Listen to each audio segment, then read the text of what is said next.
Yo, what's going on, guys? Today I'm going to be going over both the early slate and the main slate on DraftKings for Wednesday, August 8th. There is a 4-game early slate today and a 9-game or 10-game main slate, I believe. I think it's 9 games, actually. We'll talk about both slates. Already got my 5 plays plugged in for the early. We'll talk about why I chose some of these guys. We'll go over the pitchers I like, the bats, the stacks, BVP plays from the early slate. Then we'll do the same for the main slate as well. But before we do get started, guys, make sure you drop a like on the video. I definitely appreciate it. And if you are new to the channel and you have not subscribed yet, make sure you do click that subscribe button down below, so that way you won't miss out on any of my new videos. But yeah, on this early slate, really only have one stud, Patrick Corbin. He's 11,100, and he gets a matchup at home against the Phillies. I do like this matchup for Corbin. I really like him on the slate just because there's so few options. I don't really see any expensive pitchers that are worth paying up for, like besides Corbin. And Corbin does have upside in this matchup. The Phillies will definitely strike out versus lefties.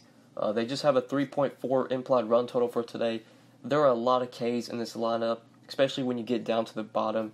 I think Corbin has a lot of upside here. Could definitely put up close to 30 fantasy points, if not exceed that amount. He's pretty likely he's going to be the highest scoring pitcher on this slate. So I like locking in Corbin at 11-1. And then going with the cheap pitcher, Jaime Barria, just 6,200. He gets a really good matchup at home against the Tigers. The Tigers are not a good baseball team. We look at their implied run total and their projected lineup for tomorrow. Just a 3.9 implied run total. A bad lineup, a lineup that has a lot of strikeouts in it. This is a great spot for Barria. He's dirt cheap. He pairs very well with Patrick Corbin if you do want to pay up for Corbin today. Really the only pitchers I like on the slate are like Corbin, Barria, and then Vince Velasquez. Those are really the only guys I'm considering. I'm not going to play Marco Gonzalez in Texas. I'm not going to play Gallardo on the same side of that game. Marquez and Archer, definitely not playing them in Coors Field. You could take a chance on Chris Archer just because he's so cheap at 6,800. And we know Chris Archer is a guy that has a lot of upside, but he has a lot of sort of risk here. Definitely could get blown up in Coors. Barria is $600 cheaper in a good matchup. I think I would rather play. But if you do want to go like Velasquez and Barria and then just really load up on the bats, I think that does make sense. If you want to like load up on that Texas game, load up on Coors, then you could go with Velasquez and Barria. But I like Corbin and Barria because I can still fit in guys from that Texas game, especially from the Seattle side. There's some value from the Seattle side. They have a high run total, a 6 implied run total versus Yovani Gallardo. I love the Mariners here. We're going to want a lot of exposure to them, especially with the value plays. Kyle Seager, he homered for us on Tuesday night, I believe. So did Nelson Cruz.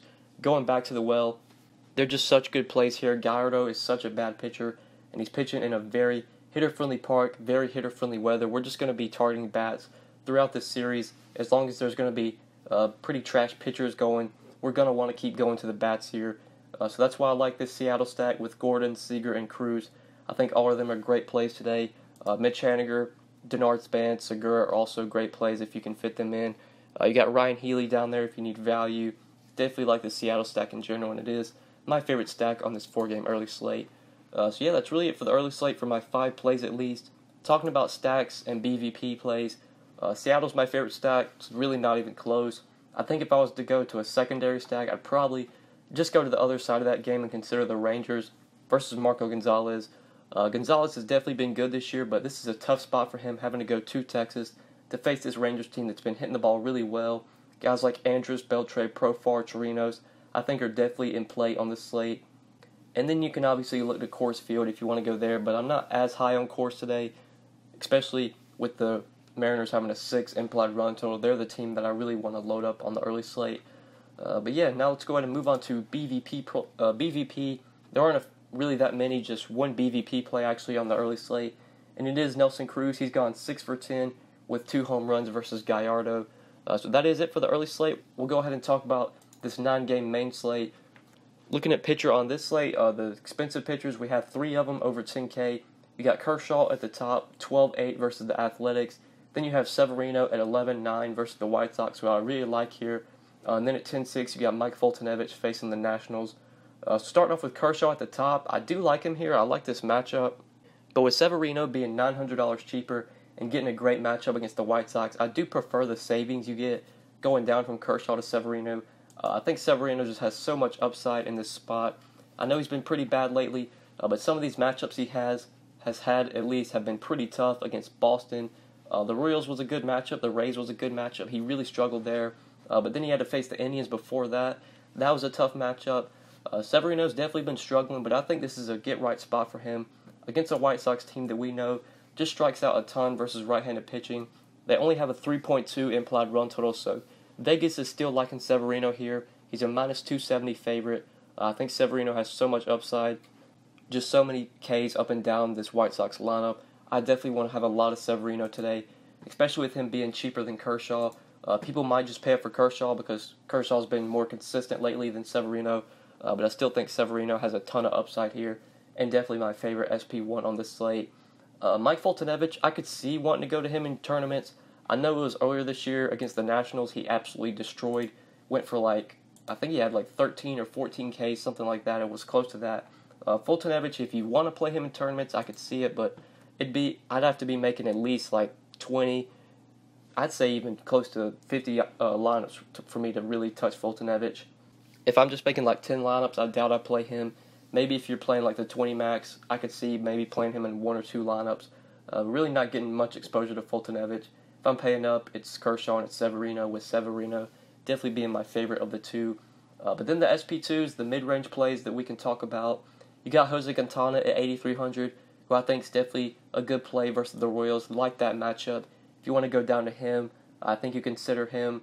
But the guy that I really like is Chastain. He's 7,500, facing the Padres at home.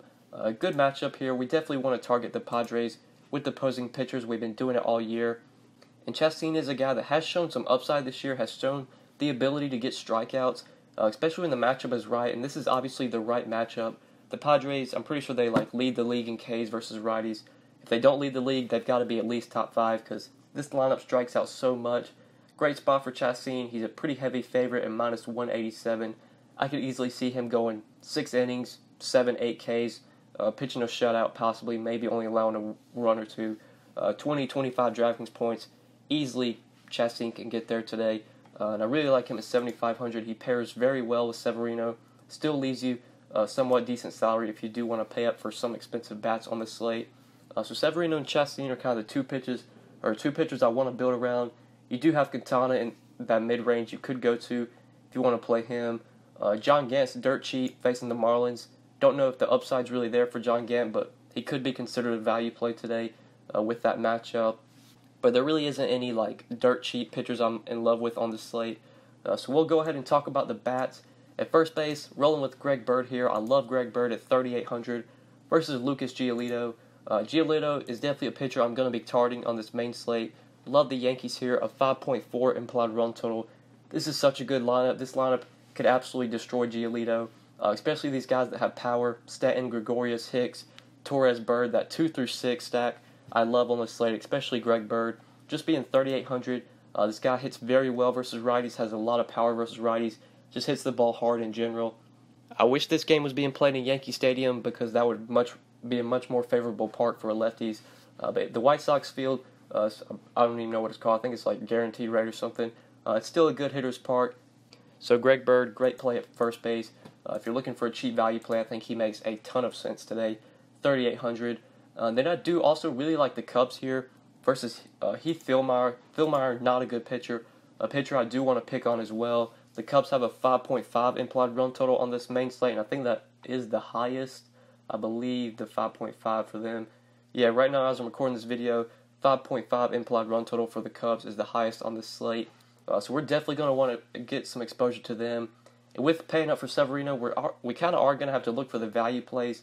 So that's where I landed on Kyle Schwarber and Ian Happ. Both guys hit righties very well. Happ is a switch hitter and he does bat better against righties. He hits righties better than he does lefties. So Schwarber and Happ, I love here. Just guys that have power, could definitely take Heath Fillmyer deep, could give him some troubles here. Obviously, to pay up for guys like Rizzo, pay up for Baez if you can, but looking for value, since we paid up for Severino, that's where I land on Schwarber, Happ, maybe even a guy like, Wilson Contreras down there. You could go catcher. He's not very cheap, but 4,200. You got Addison Russell at 3,500 if you want to play the bottom of the order stack. You could do that. But yeah, like the Cubs, like the Yankees, definitely my two favorite stacks on this main slate. Pivoting to stacks, that's it. The Cubs and the Yankees are the two teams I'm looking to. I say this all the time. You can always consider the Indians, especially when they're at home. Versus Odorizzi, I don't love that matchup, but the Indians have shown the ability to score runs when they're at home this year. If you're paying down at pitcher on the slate, you could definitely pay up for the Indians. They're probably going to be low owned today. I think those are really the stacks I'm looking at. Those two right there, are the Yankees and the Cubs, are by far my favorite two stacks on this main slate. Maybe like the Brewers you could go to versus Brett Kennedy. They do have a 5.3 implied run total, but I would still rank the Brewers behind the Yankees and Cubs if I was to stack any teams. Now looking at BVP on this main slate, we'll start off with some of these Nationals. Some of them have hit Fulton-Evich well. Daniel Murphy, 8 for 19. Ryan Zimmerman, 4 for 11. Anthony Rendon, 6 for 22 with a home run. And Bryce Harper is 5 for 20 with a home run. Next, Adam Jones, gone 6 for 15 with a home run versus Jake Faria. Jason Kipnis, 3 for 10 versus Odorizzi.